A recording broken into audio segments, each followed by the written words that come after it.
Ek wil vanoggend met julle gesels oor understanding the responsibility of your calling. Nou, as ek praat van calling, dan praat ek nie van, jy's nou geroep as 'n profeet, jy's geroep as 'n ja. Maar eintlik is ons almal geroep vir iets. So waarvoor jy, wat jou calling ook al is nie beter as iemand anders se nie.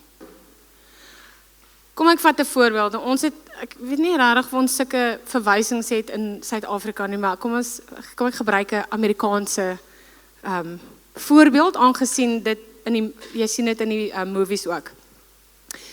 So 'n janitor, in ons geval is dit nou iemand wat skoonmaak by 'n skool of 'n huis of 'n wat ook al. 'n Janitor is gewoonlik, as 'n mens kyk na 'n skool setup of 'n plek, is hulle gewoonlik soos in ons, jy kyk mos na daai ouens na die laagste, soos in daai is hy oor die toilet skoonmaak en opvee agter my as ek mors. Jy weet, soos in daai is soos hy word die minste betaal teen een ook. En dan die hoof by die skool is mos nou die hoogste in gesag. Nie heeltemal nie, want eintlik is die regering mos nou eintlik die hoogste, maar kom ons vat dit nou so. By die skool is die hoof die hoogste in gesag. Maar wanneer ons God dien en hy ons geroep, en hy het ons almal geroep, dat ek dit net clarify. Almal het 'n calling. As jy nie weet wat jou calling is nie, asseblief. Moenie na my toe hardloop en vir my vra ek moet vir jou bid nie. Gaan sit by die voete van die Here en vra vir hom wat jou calling is. Want dit maak nie saak of jy kan nie van conference na conference, van kerk na kerk, van geleentheid tot geleentheid gaan, daar waar profete, apostels of evangeliste of mense is wat minister, en elke keer wil jy net hoor wat die Here te sê het. Maar jy gaan sit nie stil en gaan hoor wat die Here sê nie. Want dan het jy nie 'n verhouding met die Here nie, jy het 'n verhouding met elke ou wat jy 'n woord voor vra. And that's a big difference. Anyway, so, as jy nie weet nie, gaan hoor by die Here. Maar ons het almal 'n calling, so, even die janitor, teenoor die hoof, in God se oë, is hulle presies dieselfde. Die wêreldstelsel het ongelukkig die goed so gesit, daar's iemand wat hier onder is, en daar's iemand wat daar bo is. Maar wanneer ons in die koninkryk van God iets doen, vir God, daai ou, wat dalk in die badkamer skoon gemaak het dalk 'n ouetjie in die badkamer teëgekom, wat gevoel het, hy wil vandag sy lewe neem, en dit was nou die stilste plek, nê? En hy het besluit, hy gaan nou net hier sit en huil in die badkamer. En die janitor kom en hy maak skoon en hy hoor, en daai ou het net soveel autoriteit as die Here dien om daai kind te minister, as wat 'n hoof het om 'n kind te bedien, omdat hy die hoof van die skool is. En dieselfde geld vir elkeen van ons. As jy geroep is om iets te doen, hoor wat ek sê, ons almal is geroep, party van ons is geroep om in ministry te wees, en party is geroep om te minister waar jy is. En daar's nie een boer as die ander een nie. Want ek kom nie waar julle kom nie. Ek beweeg nie waar julle beweeg nie. Ek gaan sit nie by 'n mediese praktyk en kan met pasiënte of dokters praat, of ek gaan staan nie in Checkers en slat die til en kan met kliënte praat. Mense wat, ek dink dit is een van die plekke waar jy die meeste emosies in een dag ervaar. As jy so anyway. En ek dink, ons misverstaan baie keer die feit dat ons almal geroep is. En ek wil dit eintlik net, ek voel ons is op die tyd is min, en daar's 'n dringendheid, dat die kinders van die Here begin besef, dat dit is nie, en ek het dit al gesê, maar ek sê dit weer vanoggend, dit is nie die pastoor se werk, of die leierskap van die kerk se werk, om alleen te minister nie. Ons het 'n verantwoordelikheid as kinders van die Here, om ons salvation, en ons eie saak met die Here uit te stap. Maar as gelowiges, is ons hier by mekaar, om mekaar te guide en te help. Want as ek ter een of ander trial of tribulation gegaan het, en iemand anders te staan langs my, en ek hoor in die gesprek, Jesus, dan kan ek help, en ek kan bid, en ek kan dalk 'n pad saam met daai persoon stap. Die ding is hierdie, en julle moet nou regtig my hart hoor, en ek glo en vertrou dat die Here julle ore en julle harte sal oopmaak om te hoor wat hy sê. Baie keer dink ons, as ons met iemand in die kerk geconnect het, dan dink ons, nou moet ons dik pelle raak. En dis nie die geval nie. Omdat iemand nie jou vriend is, beteken dit nie, hy kan nie met jou 'n pad stap geestelik nie. Omdat iemand nie by jou huis kuier nie, beteken dit nie, hy kan nie vir jou spiritually guide nie. Ja, daar is sekere mense wat ons in ons nabyheid toelaat, en dit is miskien 'n handjievol. Want nie almal het noodwendig inspraak in jou lewe nie. Maar wanneer ons weet dat iemand deur 'n moeilike tyd gaan, jy het die gees van God in jou, gaan na daai persoon toe met liefde en bid vir die persoon. Gaan na die persoon toe, as jy weet iemand is siek, en gaan bid vir die persoon vir genesing, of wat ook al dit is vir die Heilige Gees op jou hart lê. Doen nagmaal saam met daai, neem nagmaal saam met die persoon, neem dit net as jy nie iets teen daai persoon het nie, né? Onthou, doen nie nagmaal net omdat ons dit doen nie, maar ons genesing in sy bloed. En dis hoekom ons dit doen as daar siekte ook is. As ek 'n vlammetjie op my eie is hierso, en ek brand, en ek raak moeg om te brand, hoe gaan ek aan die brand bly? As ek mense om my het, wat ook aan die brand is, dan kan ons 'n bonfire wees, en nie 'n vlammetjie nie. En ek dink, ek gaan nou in die woord ingaan. Wat baie keer gebeur, want hierdie is realiteit, wat gebeur is, ons gaan deur 'n moeilike tyd, en dan wil ons nie 'n burden wees vir iemand anders nie. Sê, gaf my weet nog nooit so gevoel nie. Ek het so gedink. Ek voel ook so met tye. Gaan ek 'n voice note stuur? Gaan ek nie. So ek sê, jak moet, en as ek die voice note stuur, dan verloor ek baie keer my moed, en ek sê, nee, ek sal dit self uitsorteer met die Here. En dis fyn, jou eerste go-to moet altyd God wees, moet altyd die Here wees, altyd. Maar soms raak dit voel net so baie, dat dit is okay om vir iemand te sê, ek het net 'n bietjie gebed nodig. Ek het net nodig dat iemand saam met my staan, en net dat hierdie burden net bietjie ligter voel. En dan is dit okay, en dit is juis hoekom ons daar is vir mekaar. En ek weet ek skiet nou reguit pyle party met van die goed wat ek sê. Maar Jesus is liefde. Jesus is liefde. As jy God aangeneem het as jou verlosser en saligmaker, as jy hom aanbid met alles in jou, dan is jy veronderstel om liefde te wees.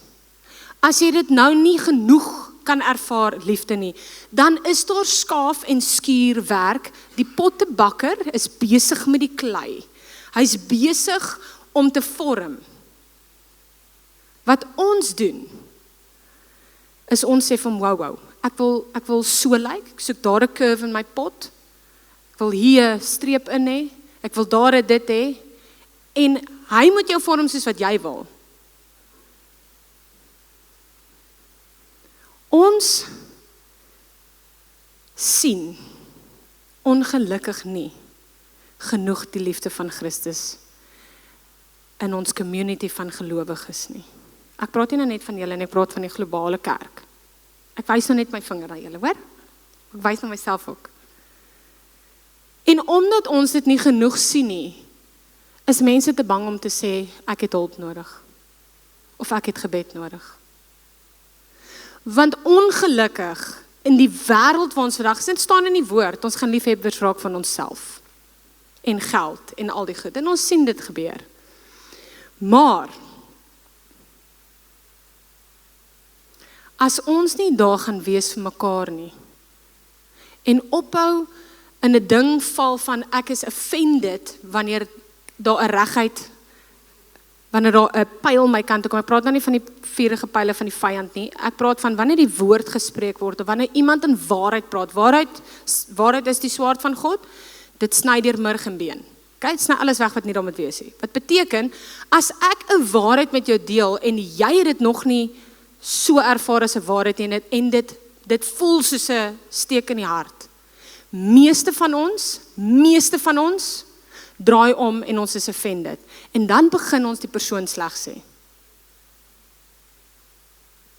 En ek praat hierdie goed omdat dit werklik so is. Ek praat dit nie omdat ek dink dis net in my lewe wat ek dit ervaar nie. Ons sien dit oral. Maar wanneer ons oop is vir die woord van die Here en sy waarheid, dan is ons, ek ondersoek altyd binne toe, en as daar niks in my hart is wat die Here fout vind nie, dan is daar discernment in dit. Maar ons almal gaan en sê, dit stem ek nie mee saam nie, ek het discern, dat dit en dit en dit en dit. Discernment is nie iets waarmee ons speel nie, discernment is iets wat ons werklik by die Here moet hoor, want dit maak seer as ons dit verkeerd gebruik. En baie keer is mense, se discernment kom vanuit hulle seer kry. Omdat jy sensitief is emosioneel in sekere areas en sekere goeders wat jy doen, discern jy, daar's iets fout, maar eintlik is dit binne in jou hart. So nou discern jy daai persoon is verkeerd, maar eintlik is dit in jou hart wat die probleem sit. En alles wat ek hier sê ek net omdat ek dit self gestap het. Ek kan nie hierdie goeie sê, omdat as ek dit nie self deurgemaak het nie. So toe Jesus aan die kruis gesterf het, of wel voor hy aan die kruis gesterf het, hy het presies geweet wat sy verantwoordelikheid is. Hy het presies geweet wat sy verantwoordelikheid is. Sy disippels kon nie lekker verstaan nie, en meer hy in parables gepraat het, en riddles gepraat het, meer het hulle gedink met hulle iets rebuke. Dit voel vir my partykeer soos in, almal wil net, en ek het nooit so daarna gekyk nie, maar almal wou net Jesus vir hulle self gehad het. Soos in, nee, jy kan nie doodgaan nie, jy's myne. En dit, jy moet selfsugtig wees, Jesus is joune. Maar wat gebeur het, is hy het geweet wat is sy verantwoordelikheid. En hy het sy verantwoordelikheid uitgeloop, sodat hy nou kan stap in die autoriteit waarin hy stap. Nie dat hy nie kon nie, maar hoor net. So hy het 'n verantwoordelikheid gehad wat hy op aarde moes kom doen. En hy het die sleutels terug gaan haal, by die vyande gesê, hierdie is nie meer jou plek van autoriteit nie. Hy het in elkeen van ons se hand, het hy 'n sleutel gesit, en gesê, jy het die autoriteit. Ons weet net nie hoe om die sleutel te gebruik nie. So ek wil vir julle, Romeine 8 vers 1 tot 30, ons gaan 'n bietjie baie skrif doen, hou net vas.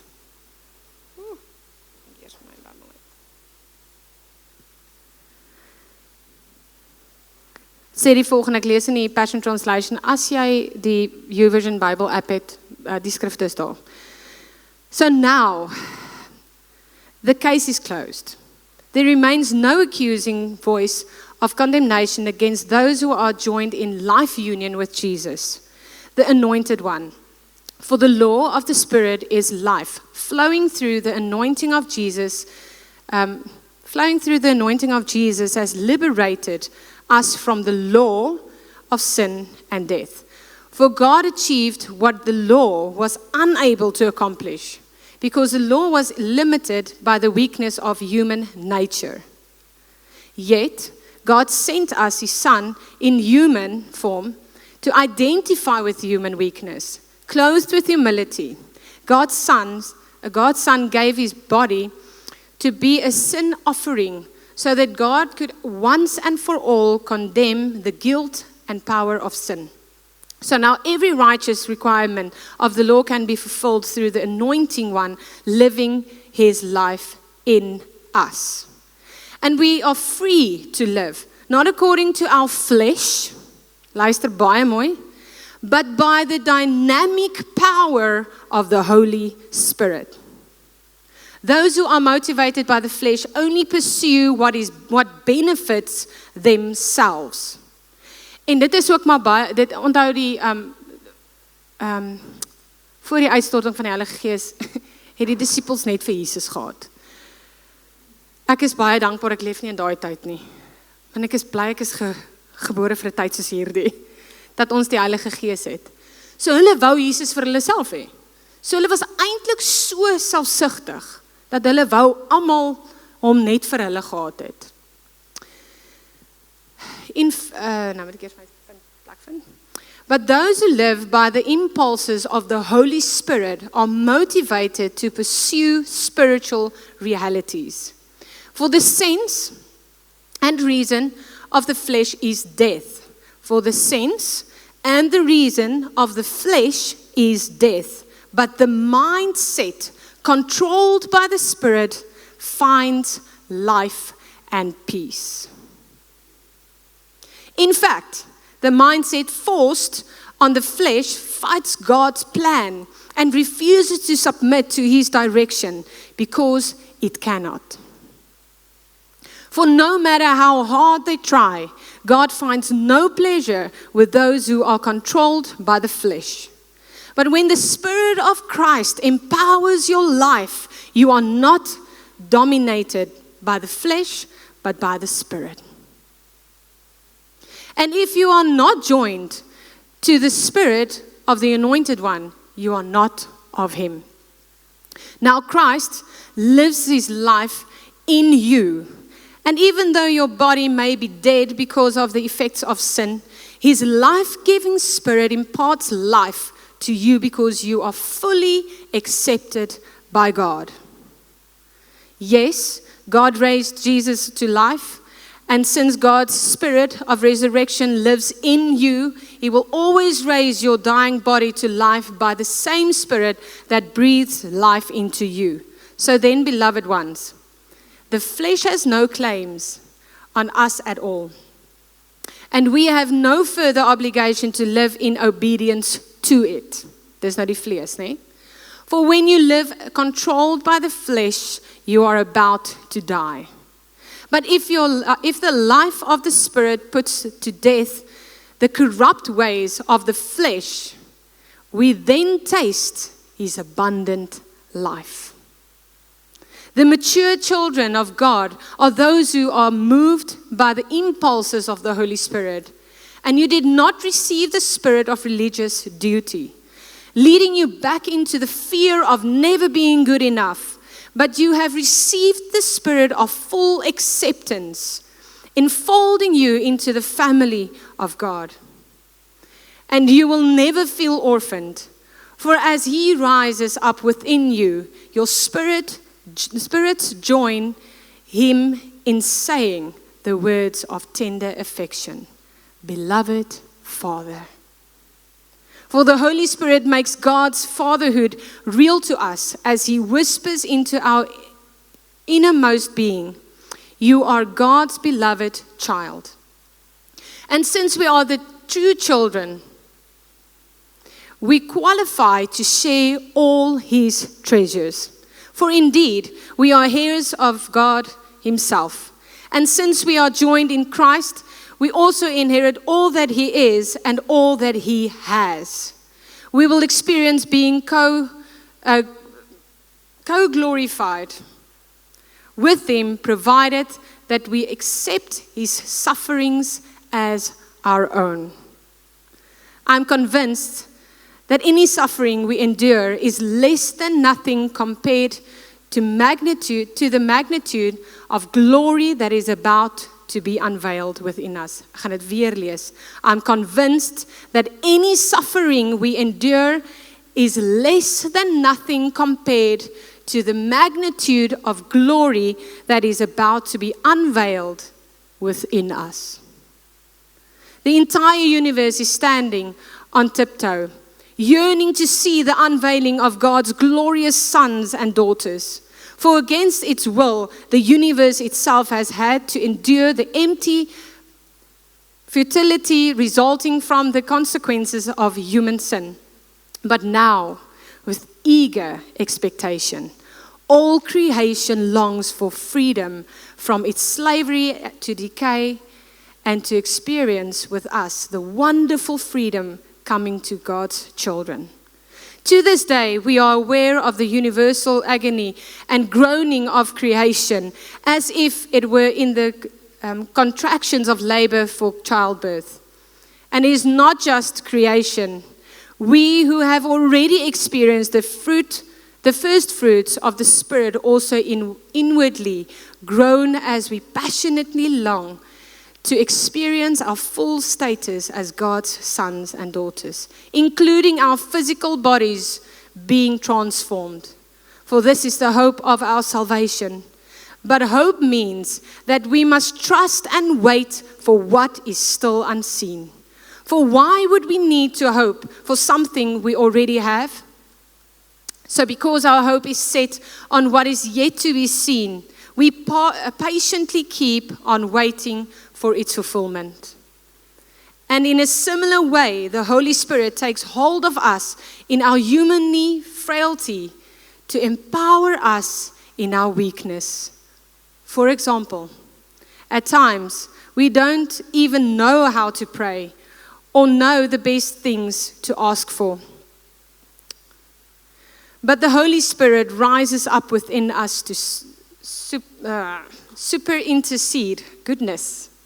Ons sê net altyd intercede, but to super intercede on our behalf, pleading to God with emotional sighs too deep for words.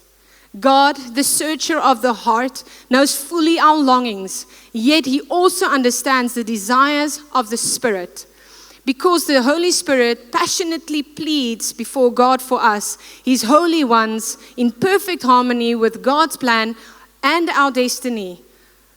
So we are convinced that every detail of our lives is continually woven together for good. For we are His lovers who have been called to fulfill His designed purpose. For He knew all about us before we were born, and He designed us from the beginning to share the likeness of His Son. This means the Son is the oldest among the vast family of brothers and sisters who will become just like Him. And, having determined our destiny ahead of time, He called us to Himself and transferred His perfect righteousness to anyone He called. And those who possess His perfect, and those who possess His perfect righteousness, He glorified with His Son. Ek weet dit was baie lank. Maar eintlik hoef ek niks daarna te sê nie.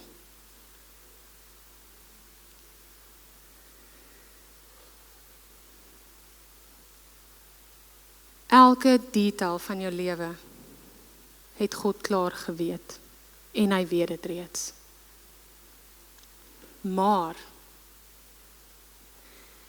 ons het elkeen 'n verantwoordelikheid om seker te maak dat ons geestelik groei, sodat ons die mense om ons kan beïnvloed, sodat die koninkryk van God ryker kan wees. Ons het altyd, en hierdie is belangrik, lees jou Bybel, bid elke dag. En baie keer wonder ons en ons kyk en ons sê, Jesus, as jy dan nou 'n Christen is, verstaan ek nie, hoekom is jy so ongeskik en lelik met my nie? As jy 'n Christen is, hoekom doen jy besigheid so? As jy 'n Christen is, hoekom praat jy so? En dit is daai goed wat ons nie van hou om te hoor nie. Maar die vlees moet ons neerlê. Die begeertes van die vlees staan in die pad van jou geestelike groei. As jy gaan toelaat, en dis wat ons nou gelees het, as jy gaan toelaat dat die vlees jou heers, dan gaan jy sterf. As jy gaan toelaat dat die gees in jou heers, gaan jy 'n abundant lewe hê. Omdat dit dalk anders lyk, en omdat dit nie lyk soos wat almal om jou doen, of die wêreld sê dit moet lyk nie. Julle gaan moet die vrees vir mens een kant toe skuif. Die vrees vir wat mense sê, die vrees vir wat met my gaan gebeur. If we have faith in God, dan gaan ons in ons geloof tree vir tree moet ja sê. We walk by faith, not what we see, but what we know.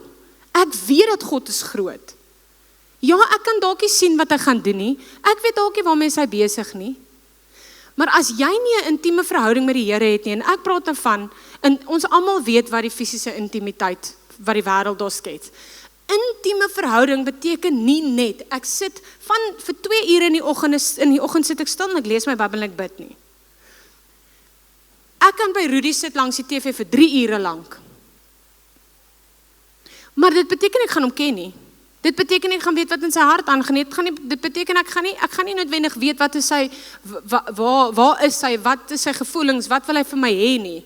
Tensy ons 'n actual conversation het. En wat baie keer gebeur, wat ons of nie geleer het nie, of nie verstaan nie, is God is 'n lewendige God.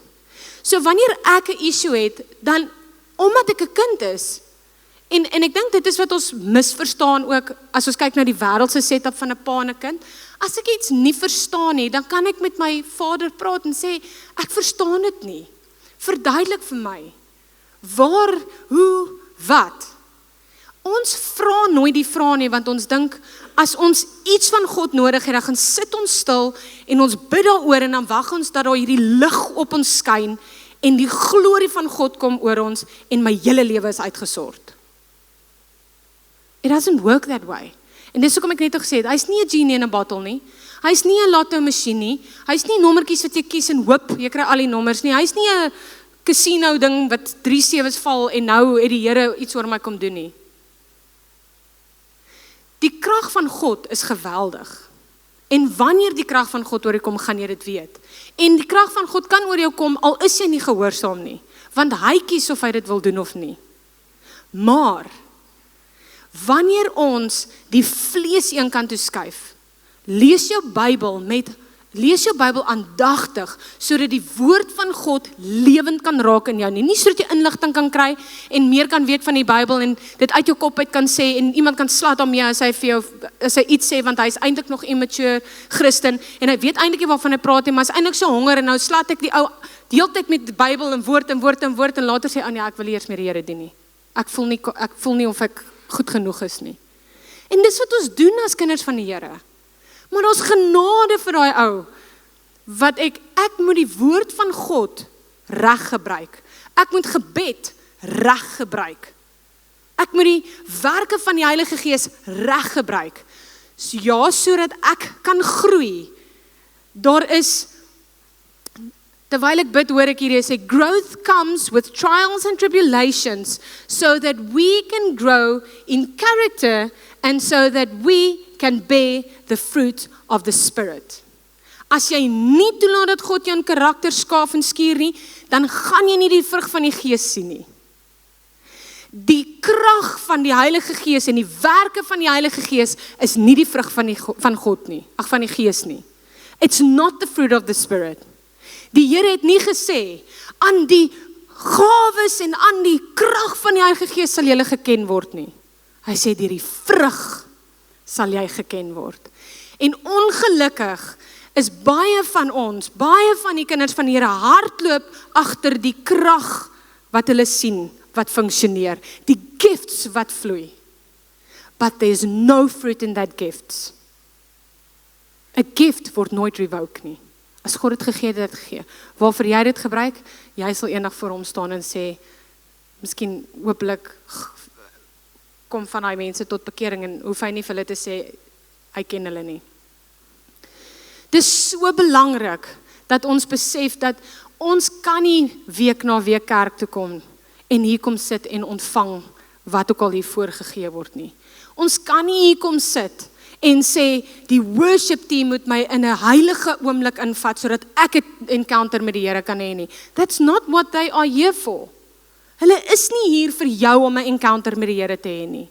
Hulle encounters met die Here is wat hier uitvloei sodat die glorie van God in hierdie plek kan wees.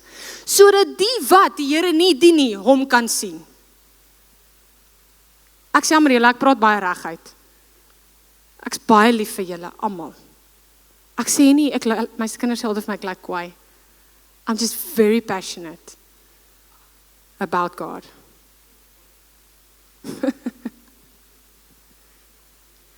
Ons kan nie meer in die tyd wat ons is en die dinge wat ons sien net glo wat almal vir ons sê nie. As ek enige iets hier sê, of pastoor Rudy, of wie ook al die voorstaan, as dit nie met jou resoneer nie, asseblief, of al doen dit, gaan sit in die woord en gaan maak seker. Gaan hoor by die Here, laat toe dat hy jou vorm in jou skaaf, en aan jou skaaf en aan jou skuur, sodat jy in karakter, minder van my, meer van hom. As ek 'n profeet, ek kan net my eie getuienis deel, ek kan nie iemand anders se getuienis deel nie. Ek het nie geweet ek is geroep vir die profeties nie. So van jongs af het het my gevoel, niemand verstaan my ooit as ek praat nie. As iets uit my mond uitkom, klink dit vir my heel normaal. Maar die ou aan die ander kant is soos in, en as ek sê, mag jy niks eintlik gesê wat moeilik is nie. So ons moet verstaan, dat God het in ons sekere goed gebou, sodat hy ons kan vorm vir ons calling. Maar omdat ek geroep is vir die profeties, beteken dit nie, as ek nou kan profeteer vir julle almal, nou het ek die punt bereik van my calling nie. Daar's altyd 'n vraag wat jy moet vra, Here, is dit, wat is volgende? As daar 'n trial, of 'n tribulation, of 'n ding jou pad langs kom, Here, wat moet ek leer hier uit? Here, wat wil u doen hierdeur? Here, want wat baie keer gebeur, en ek gaan nou volgende week verder praat, gaan ek praat oor the responsibility, the understanding of the weight of your calling. En dan gaan ek nou dieper daarin gaan.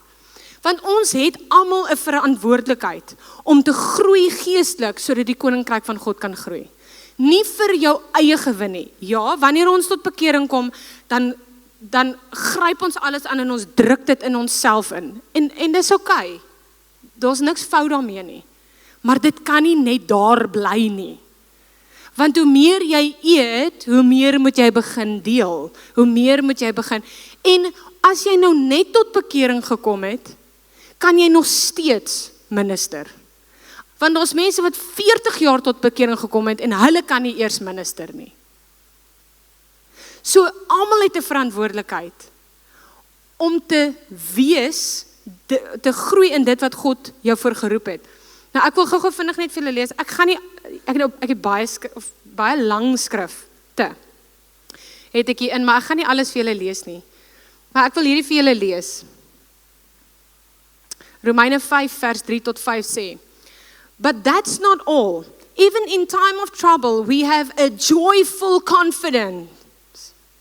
A joyful confidence, knowing that our pressures will develop in us patient endurance. Ek wil hierdie sê, ons besef nie altyd wat ons vra as ons vra nie. As jy net gou vinnige opskiet gebed en sê, Here gee my geduld, dan moet jy darm verwag, that something's gonna come your way, wat gaan beteken, dat jy dan nou gevra, die Here sê, dit wat jy vra in my naam sal jy kry, daar gaan nie 'n lig op jou skyn, yes, nou het ek die wêreld se patience, I wish, ek dink ons almal wens dit was so, maar jy gaan teen in daai dag, of in die volgende week, gaan al die taksies voor jou inry, en jy gaan selfbeheersing ook leer, nie net patience nie, of jy gaan by elke winkel wat jy instap, gaan daar net so lang ry wees, of gaan iemand besig wees om een of ander situasie uit te sorteer, wat so lank is, dat jy eintlik nie nou tyd vir dit nie. En wat ons baie keer doen is ons gaan met ons vlees, en ons wil die goed fight. It was never meant for your flesh. Dit was bedoel, sodat jou karakter gevorm kan word. Sodat jy meer soos Christus kan wees.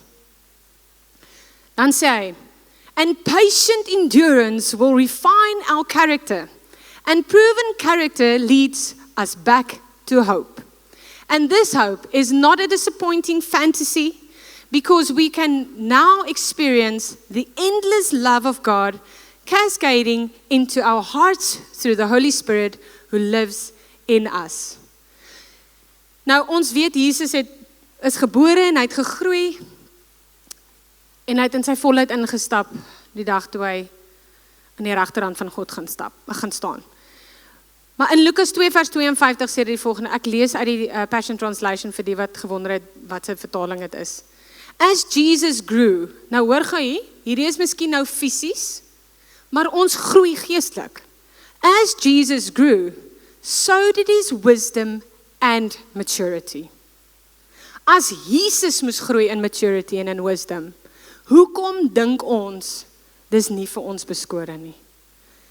En al is jy 40 jaar by die Here, al het jy honderde duiwels uitgedryf, al het jy hoeveel conferences gehou met duisende mense voor jou, ons groei aanhoudend. So julle kan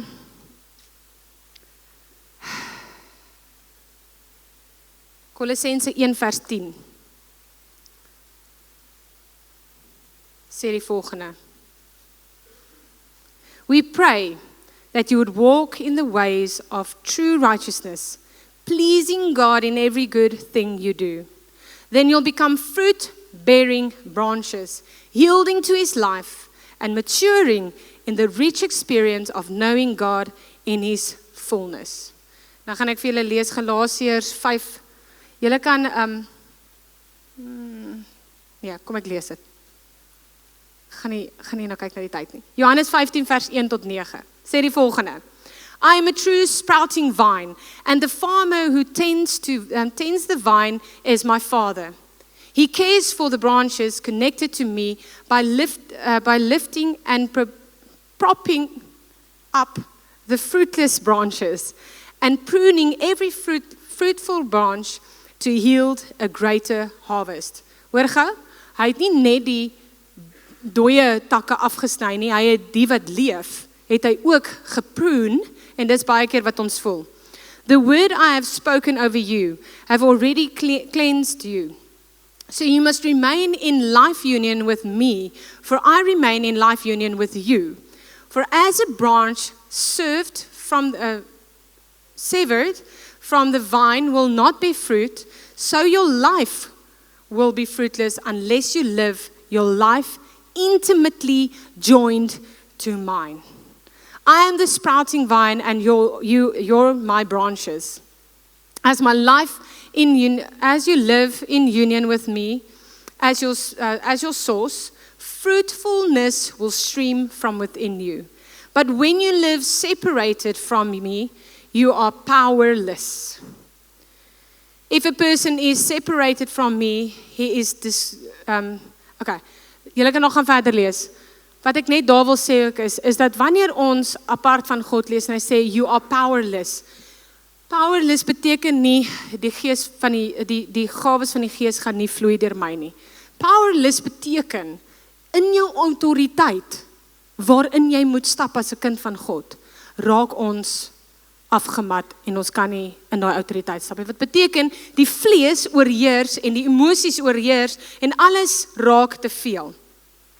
Galasiërs 5 vers 22 tot 23 sê, but the fruit produced by the Holy Spirit, wie produced die vrug? Ek en jy? Ek en jy? Nee.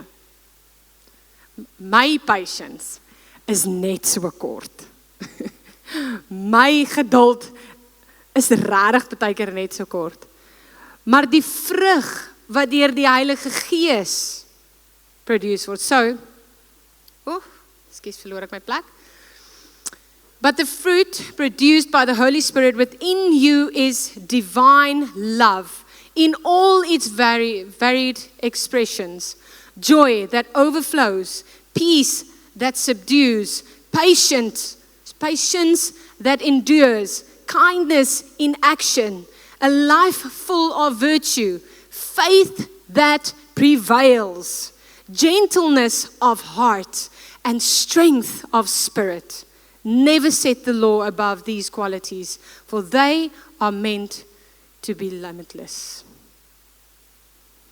As ons nie die vrug van die Gees het nie, kan ons nie stap in ons calling nie. Die Here gaan jou nie vooruit laat gaan, as jy jou nie eers hier kan vertrou nie. En wat baie keer gebeur is, as ons kry 'n woord van 'n profeet of woorde, en is sulke massive profetiese woorde, en dan wag ons dat die Here dit net kom doen. Jy het 'n verantwoordelikheid, as die Here vir jou woord gegee het, oor jou lewe, om daai journey deur te stap. Tot en met hy terugkom. Nie tot jy iets bereik het nie, tot en met hy terugkom, sal ons eers die volheid van sy krag ervaar. So wanneer jy 'n woord van die Here gekry het, van 'n profeet of 'n iemand wat dit gegee het, as jy nie daai eerste tree gegee het en begin stap het in dit nie, dan hoekom dink jy, sal die Here vir jou nog 'n woord gee? Wat het jy met jou eerste woord gemaak? So, kom ons sê byvoorbeeld, die Here het gesê, hier is nou net 'n storie. Kom ons sê die Here het vir my gesê, toe ek 19 jaar oud was, ek gaan voor duisende mense staan en ek gaan minister. Kan ek mos nou nie, daar waar ek van 19 af, net sê, okay, die Here het vir my gesê ek gaan. Nou lees ek my Bybel, ek druk hierdie ding in my kop en ek ken die woord. Ek hunker na die gawes van die Heilige Gees en ek kan profeteer en ek kan fisieke bid en ek kan al hierdie goed doen. Maar ek het nooit toegelaat dat die vrug van die Gees in my gevorm word nie. En ek het nooit toegelaat dat in my karakter vorm nie. Dink julle werklik ek gaan my daar opsit? Dis ongelukkig wat ons sien vandag. Is dat baie mense wat op stages staan nou, het nie meer die vrug nie. Hulle is almal besig om te funksioneer net op die gawes. Wanneer die hart rein is, sal die gawes van self vloei. Jy hoef dit nie te push nie. Jy hoef dit nie te maak werk nie. 2 Petrus 3 vers 18. But continue to grow and increase in God's grace and intimacy with our Lord and Savior, Jesus Christ. May He receive all the glory, both now and until the day eternity begins. Ek gaan vir julle nog 2 skrifte lees en daarmee gaan ek afsluit. Trust the Lord completely. And do not rely on your own opinions. Trust the Lord completely and do not rely on your own opinions. With all your heart, rely on Him to guide you, and He will lead you in every decision you make. Every decision. As jy 'n verhouding met die Here het, en onthou ons groei in dit, ons almal struik en ons val en ons leer, gaan en jy ken die stem van die Here, ken sy woord, jy weet wat sy karakter is, dan gaan jy hom duidelik kan hoor. Maar soms ook, moet ons vir ander mense vra om saam met ons te bid. Want ons eie begeertes lyk baie keer soos God se. Want oor soveel jare het ons gehoor, moenie 'n fout maak, God is goed. Ja, maar ek wil testimony.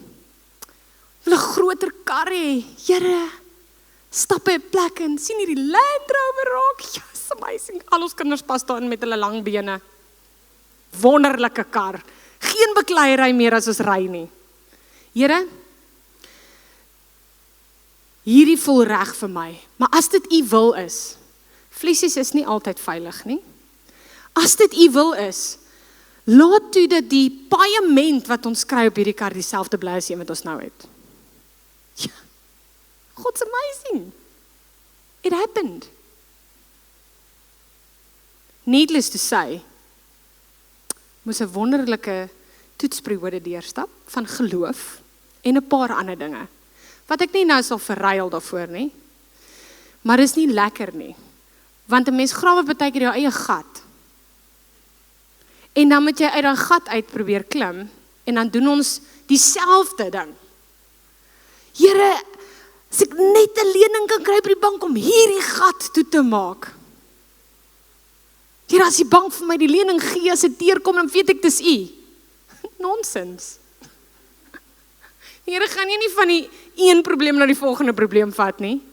Hy wil hê jy moet geloof in hom hê. Hy wil hê jy moet weet, maar wat ons doen is, ons is te bang om te vra vir gebed of vir hulp of vir iemand wat meer weet.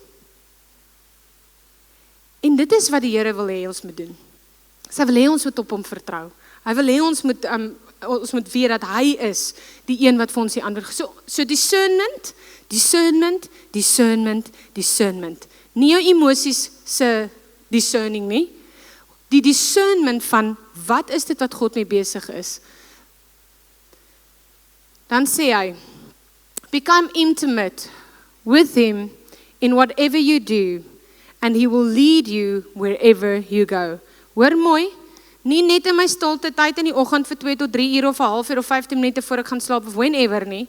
Become intimate with him in whatever you do. By jou werk, by jou skool, terwyl jy jou kar ry, terwyl jy stort, terwyl jy besig is om huis skoon te maak, terwyl jy die gras sny, in elke oomblik, in alles wat jy doen. Hy sê, and he will lead you wherever you go. Don't think for a moment that you know it all. For wisdom comes when you adore him with undivided devotion and avoid everything that's wrong. Then you will find the healing refreshment your body and spirit long for. Luister mooi. Hierdie is crucial. Ek dink ons lees net baie keer die woord te vinnig. Then you will find the healing refreshment your body and spirit long for. Nie meer werke, meer dinge, meer goed van die Here nie. Wanneer jy intimately raak en jou hart op hom gedraai is, undividedly. Glorify God with all your wealth, honoring him with your first fruits, with every increase that comes to you. Then every dimension of your life will overflow with blessings from the uncontainable source of inner joy. My child, when the Lord God speaks to you, never take his words lightly, and never be upset when he corrects you. For the Father's discipline comes only from his passionate love and pleasure for you. Even when it seems like his correction is harsh, it's still better than any father on earth gives to his child.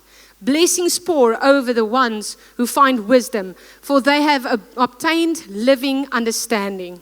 As wisdom increases, a great treasure is imparted, greater than many bars of refined gold.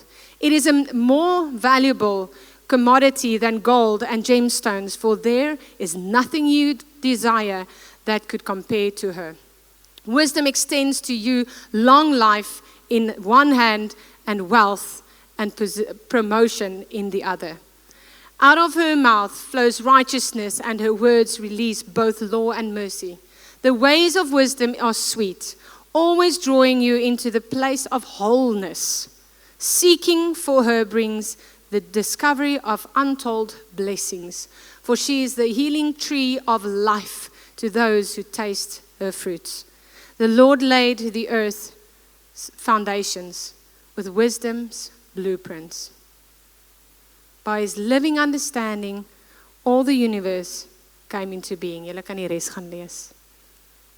Filippense 3 vers 9. Ek gooi julle met die woord vanoggend. Met die waarheid. My passion is to be consumed with him and not cling to my own righteousness, based in keeping the written law.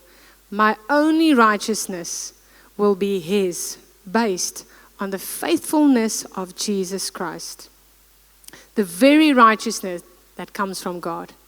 And I continually long to know the wonders of Jesus and to experience the overflowing power of his resurrection working in me. I will be one with him in his sufferings and become like him in his death. Only then will I be able to experience complete oneness with him in his resurrection from the realm of death. I admit that I haven't yet acquired the absolute fullness that I'm pursuing. Luister mooi. But I run with passion into his abundance so that I may reach the purpose for which Christ Jesus laid hold of me to make me his own. I don't depend on my own strength to accomplish this. However, I do have one compelling focus. I forget all of the past as I fasten my heart to the future instead. I run straight for the divine invitation of reaching the heavenly goal and gaining the victory prize through the anointing of Jesus. So let all who are fully mature have this same passion. And if anyone is not yet gripped by these desires, God would reveal it to them. My begeerte, en ek glo God se ook, is dat ons almal sal mature in ons groei en in ons wandel saam met hom. Want van ons ervaar dalk nou al absoluut die gewig van die roep van die Here. Julle ervaar miskien daar's 'n ewige en 'n weighty gevoel en jy weet nie wat dit is nie en jy weet nie wat daarmee te maak nie. Ek gaan dus 'n ad klink. If you want to know more, come back next week. So as jy meer wil weet, soos ek gesê het, volgende week gaan ek praat oor understanding the weight of your calling. So ek bless julle. Mag die Here in julle werk hierdie week. En mag julle nader aan hom beweeg in julle verhouding met hom. Maar soos wat julle dit doen, mag julle uittreë in geloof om te doen wat die Here vir julle vra om te doen. Moenie alles aangryp wat jy dink godly is nie. Luister mooi. Toe Jesus op die aarde gestap het, het hy nie elke dowe ou genees nie. Hy het nie elke blinde ou genees nie. Hy het nie al die duiwels uitgedryf nie. Hy het nie almal uit die dood uit opgewek nie. So luister mooi. As God met jou praat, wees gehoorsaam. Al dink jy nie jy kan dit doen nie. Want hierdie is waar ons, dit is hoe jy geskaaf en geskuur word. Dis hoe jy groei.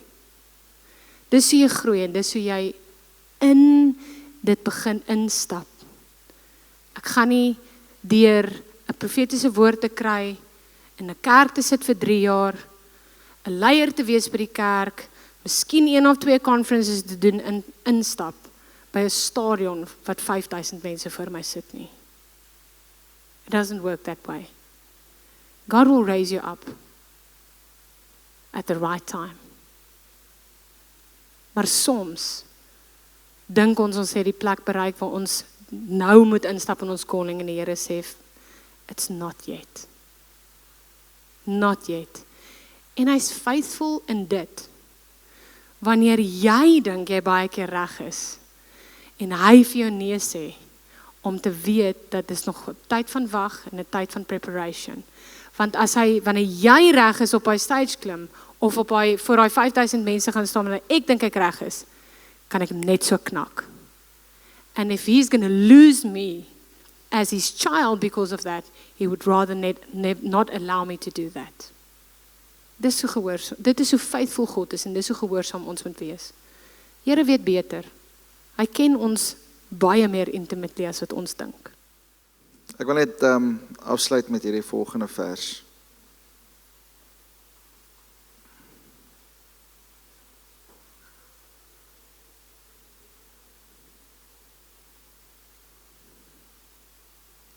Sy het nou nie so ver gelees nie, maar Spreuke 3, as jy op die YouVersion Bible app is, daai laaste twee versies. You will not be subject to terror, for it will not terrify you, nor will the disrespectful be able to push you aside. Luister mooi. Because, sê vir die ou langs jou, because God is your confidence in times of crisis, keeping your heart at rest in every situation. Dis mooi om te weet dat die Here vir my en vir jou so lief het, dat hy jou nie vir die wolwe gaan gooi nie. Wie van julle wil gegooi word vir die wolwe?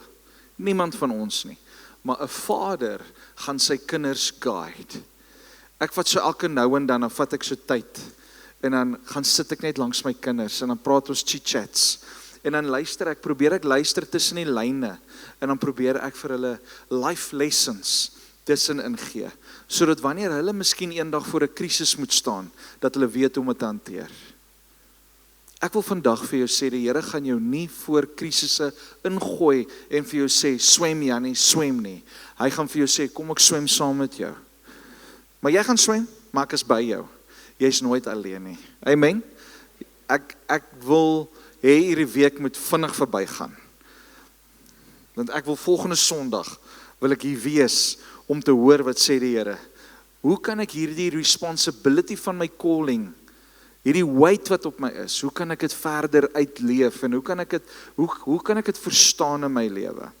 Want van ons, ek weet nie of ek jou preek vat nie, maar van ons is so besig om die duiwel die skuld te gee vir 'n klomp goed in ons lewe, en is nie sy skuld nie. Ek kry hom jammer. Ek kry die duiwel baie jammer. Hoeveel van julle voel lekker as jy valslik beskuldig word? Hoe dink jy moet die duiwel voel?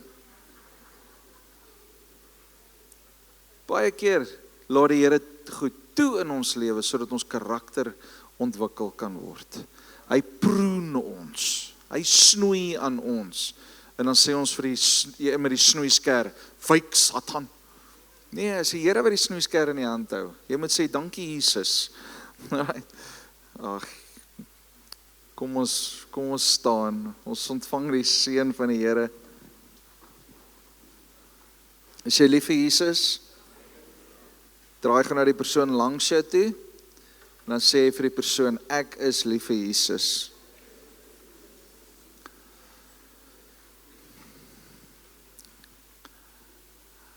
Gaan jy groei?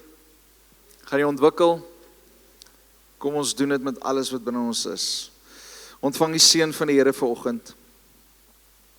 May the Lord bless you and protect you. May the Lord smile on you and be gracious to you. May the Lord show you His favor and give you His peace. Here, dis my gebed vir hierdie gemeente vanmôre, is dat ons hierdie week sal ingaan, Vader, met die wete dat U is met ons, dat U gee vir ons die krag, U gee vir ons die wysheid, U gee vir ons die insig. Lord, You are our source. And Lord, we want to be intimately connected to You. Here, soos 'n tak in die stam ingeënt is, vas is. Here, dank ek U, Vader, Here, dat ons kan vas wees aan U. En waar ons ook al beweeg, Here, dat ons die lig van Christus sal reflekteer en die lewe van Jesus met mense sal deel.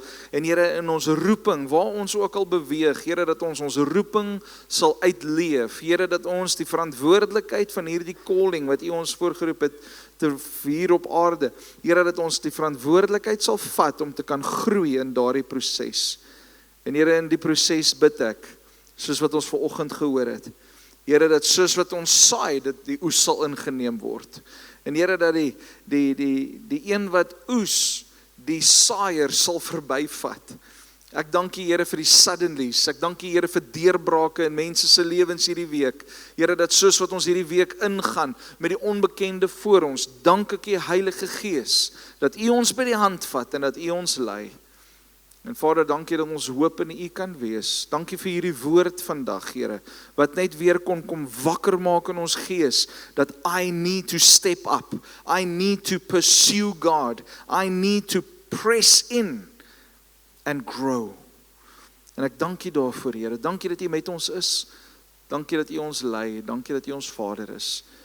En Here, dat ons hierdie week sal gebruik om te luister na U stem en in die proses gehoorsaam te kan wees om te sien hoe die koninkryk van God verder uitgebrei kan word.